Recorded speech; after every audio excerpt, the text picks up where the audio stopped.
Sa pagtatapos, kung gusto nating magsanta ang mga bata para kay Jesus, kailangan muna nila makita si Jesus sa atin.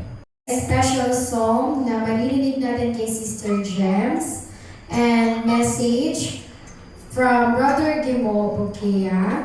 Next, our prayer request. So, ililid po tayo ng ating speaker and also our closing song ay appeal na po ni Sister Maybell Magdaco. Next, closing prayer by our speaker and also next natin is yung ating Santa Cena na gaganapin. At ililid na po tayo nito ni Pastor Jason. So, ito pong pagkakasunod-sunod ng ating programa ngayong gabi. Once again, good evening and happy Sabbath.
I know my Father is not asleep. Hindi ako natatakot Dahil may Diyos, may Ama na nagmamahal sa akin. Napakabuti ng Panginoon dahil hindi ko akalain na aking anak ay nagagamit din pala sa gawain ng Panginoon. Kaya sa gabi ito, ang ating mensahe ay nakatutok po sa ating mga anak. Kaso, parang tututukan din ng mga magulang. Nirequest ko po ito kay Sister Kim. Gagawa siya ng Tagalog kasi mahina po ako sa English. Kaya, meron akong English, may Tagalog pa. Siguro,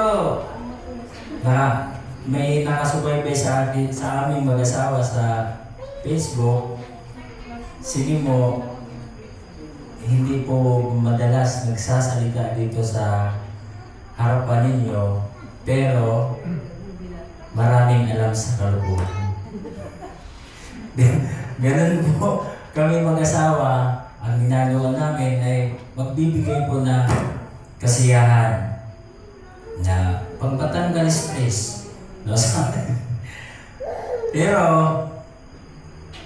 kahit may mga problema tayo sa buhay, itawa lang natin. Pagkasama natin ang Panginoon, huhupa din yan. Okay, ito po ang ating title ng ating mensahe ay sa English pa ay Disciple, Children, and All Generation to Speak for Jesus. Kung sa Tagalog, turuan ang mga bata at lahat ng henerasyon na magsalita para kay Jesus. Wow! Parang tatamaan ako nito.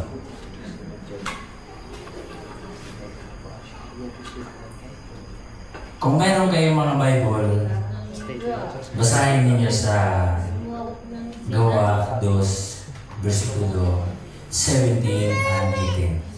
At nangyari sa mga huling araw, sabi ng Diyos, na ibubuhos ko ang aking espiritu sa lahat ng laman, at ang iyong mga anak na lalaki at babae ay huhula, at ang iyong mga binata ay mga kakida ng mga pangitain.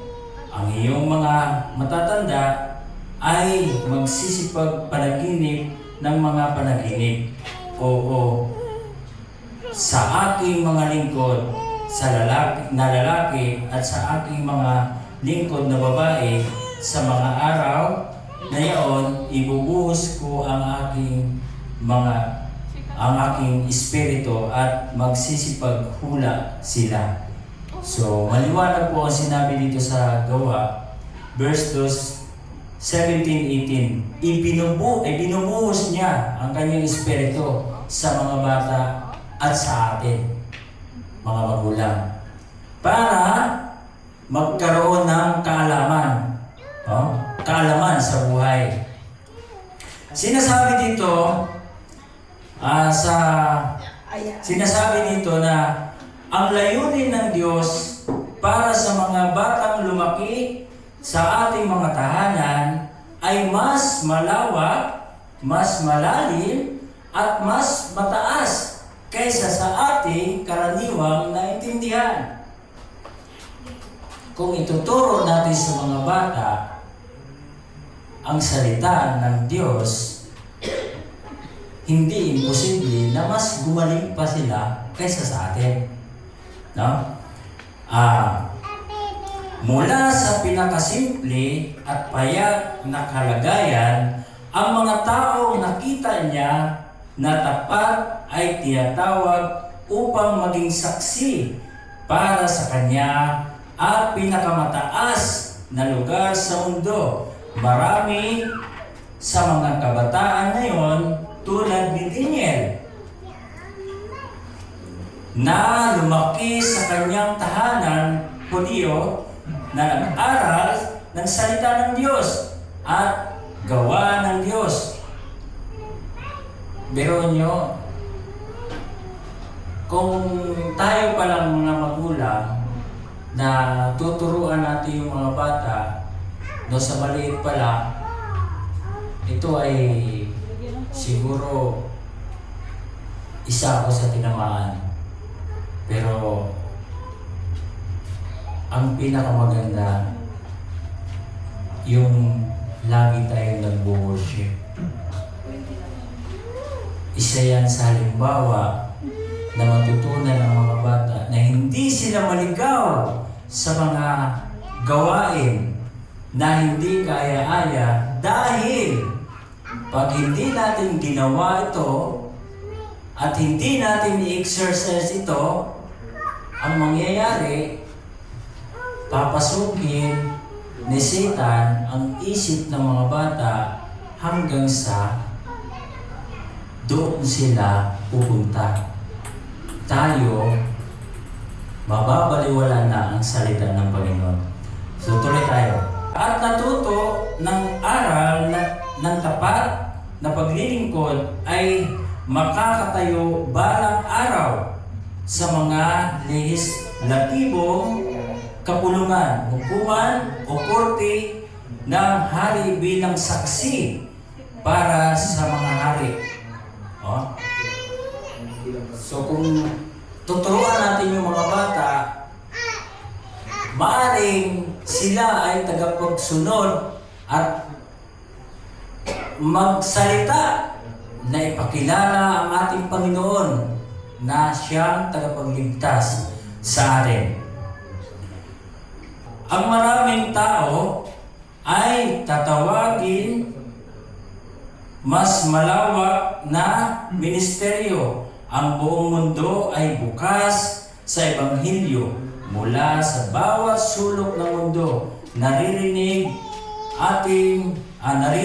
ang sigaw ng mga pusong puno ng kasalanan na naghahanap ng kaalaman tungkol sa Diyos na pag-ibig na share ko sa isang kaklase ng aking anak. Nag-share ako ng ilan sa mga bersikulo, baka sakaling maunawaan niya.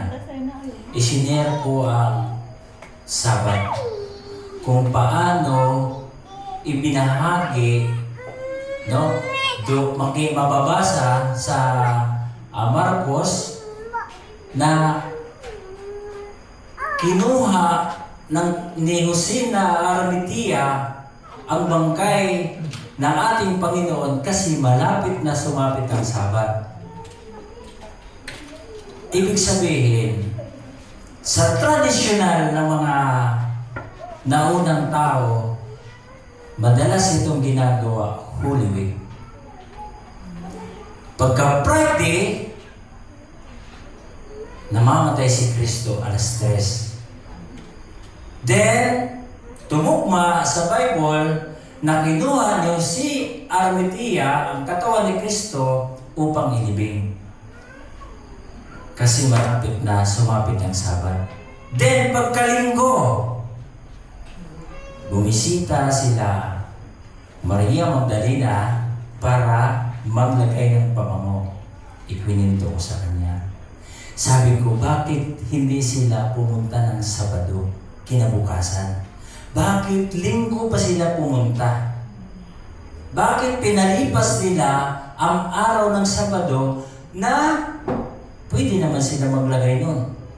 Ibig sabihin ba, mahalaga sa kanila ang araw ng Sabado kaysa linggo? Kung kinikilala ng iba na ang Sabat ay linggo, eh bakit hindi sila pumunta ng Sabado? Kasi magsasamba sila ng linggo. So ngayon, ang sabi ko sa kanya, ano ang unang araw sa isang linggo? Sabi niya, Monday. Hindi nga. Tingnan mo yung kalendaryo kung ano ang unang araw ng linggo. Sabi niya, ay linggo pala. Oh. Kung linggo ang unang araw, ano ang pinakahuling araw? Sabado. Di ba sinaunang panahon, sila ang nagbuo ng kalendaryo, ibig sabihin, ang huling araw ay Sabado. Tumugma sa sinabi ng Exodo 20 verse 8, remember the Sabbath day and keep it holy.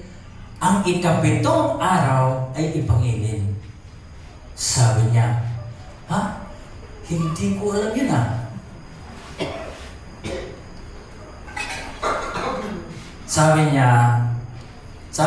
Sabi ko sa kanya, kaya kami, hindi po talaga kami nagtatrabaho ng Sabado dahil ganun po namin kamahal ang Panginoon.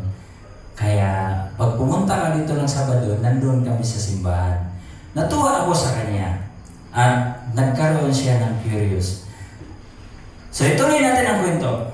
Dapat ng mga magulang, dapat ituring ng mga magulang sa isang natatanging paraan ang kanilang sarili bilang mga kinatawan ng Diyos. Ito na yun.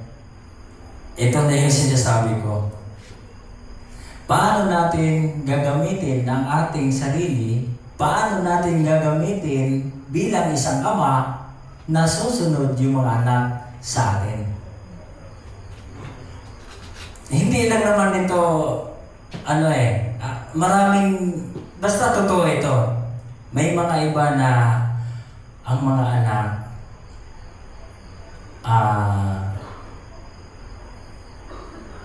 siguro, dadaan siya dyan, tapos pupunta ng simbahan, yung anak nakikipag-unuman.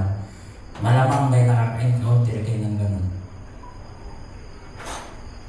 Kasi sa ating mga kakulangan, dahil hindi natin na-focus sa mga bata, naturuan pa lang sila hanggang maliit. Sa maliit pa lang, tinuturuan na natin sila kagaya ng pag-worship. Dahil nai-exercise nila yung gawain kung paano laging may koneksyon sa Panginoon. Alam niyo, nakakalungkot. Isa rin sa mga dahilan kung bakit hindi nagagawa ang worship. Una, trabaho. Minsan wala tayo sa bahay. Mga bata lang, yung asawa lang naiwan, yung lalaki nagtatrabaho. Pangalawa, yung pagising. Mahirap gumising, ang sarap ng tulog. Kaya nakakalimutan natin na gawin ang inutos ng Panginoon na ilapit natin yung mga bata sa Kanya. Pero magagawa ng paraan kasi ang isip lang kasi natin medyo, pag hindi kasi natin madalas ginagawa, yun ang mangyayari eh. Pero pag madalas natin ginagawa, walang imposible. Di ba? Kasi feel mo na ang Diyos ay nasa sayo pag lagi mong ginagawa. Pag hindi mo siya ginagawa, okay lang sa sarili mo kasi parang malaya ka eh. Nasanay ka ba? Pero pag lagi mong ginagawa yan, walang imposible. Talagang ang Diyos ang magbigay ng paraan para magkaroon kayo ng oras sa Kanya. Kailangan nilang turuan ang kanilang mga anak tulad ng ginawa ni Abraham na panatilihin ang daan ng Panginoon. Kailangan nilang magsigasig na pag-aralan ang banal na kasulatan upang malaman kung ano ang daan ng Panginoon upang maituro na ito sa kanilang tahanan. Sinasabi sa Book of Micah, sa Bible, basahin natin sa Micah. Ayan, Micah 6 verse 8. Kaniyang pinakilala sa iyo, o tao, kung ano ang mabuti at ano ang hinihingi ng Panginoon sa iyo, kundi gumawa ng may kaganapan at ibigin ang kaawaan at lumakad ng may kahabagan na kasama ng iyong Diyos. So, kailangan natin magpakumbaba. Kahit pala na masama na pala ang ginagawa ng ating anak, kailangan pa rin natin magpakumbaba. Hindi pala kailangan laging tama tayo. Nagkamali ako dito. Kaya humingi ako ng tawad sa Panginoon at sa aking pamilya dahil nagkamali ako dito.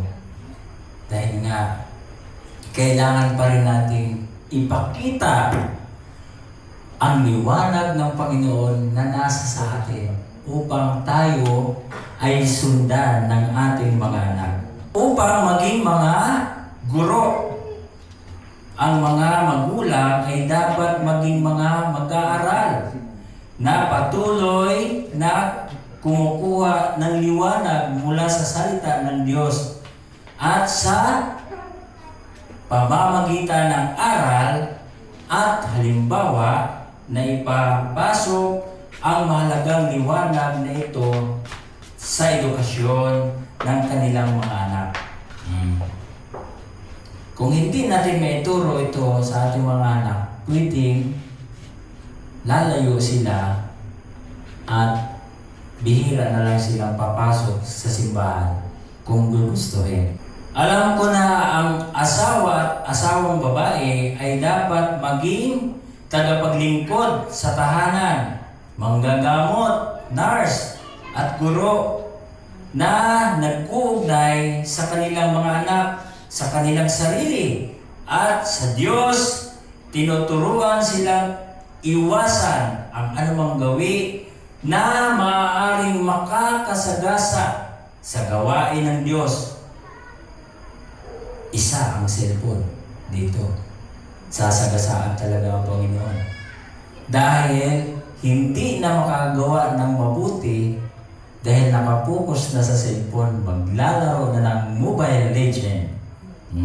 Tinuturuan pangalagaan ang bawat bahagi ng buhay na organisismo. Kailangan i-organize natin mga magulang. Ngayon may mga anak tayo malalaki. Mahirap na natin yan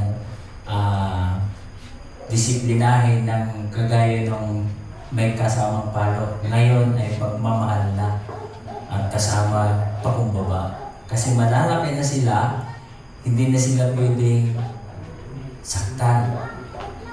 Kailangan sa kanila ay lambingin. Dahan-dahan. Natutunan ko yan dahil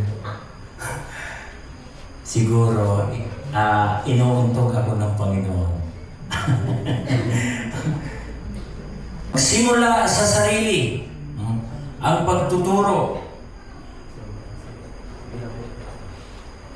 Ginaya ng mga bata ang nakikita. Kung ano ang kabutihan na pinapakita natin sa kanila, gagawin din nila. Pero kung pangit ang ating ipinapakita, ganun din ang gagawin nila sa labas. Medyo nakakahiya yun pag nalaman natin, pangit pala ang galing ng ating anak sa labas. Ako nahiya ako sa ganun. Kaya ituturo natin ang tama para sa kanila na kasama ang Diyos. So, sa pagtatapos, kung gusto nating magsanta ang mga bata para kay Jesus, kailangan muna nila makita si Jesus sa atin. Amin ba? Dahil kung hindi talaga nila makikita sa atin, sa ating tahanan, nakikita ko talaga kung ano ang resulta. Kung lagi tayong nag-aaway sa bahay, kung hindi magkakasundo ang mag-asawa, ay sigurado ang anak magagaya din nila kung ano tayo. Kaya sa ating panalangin mga kapatid, ipanalangin natin hindi lang ang mga bata, kundi ang magulang na magpakumbabaan para magtagumpay tayo sa mga kaaway. This is my prayer.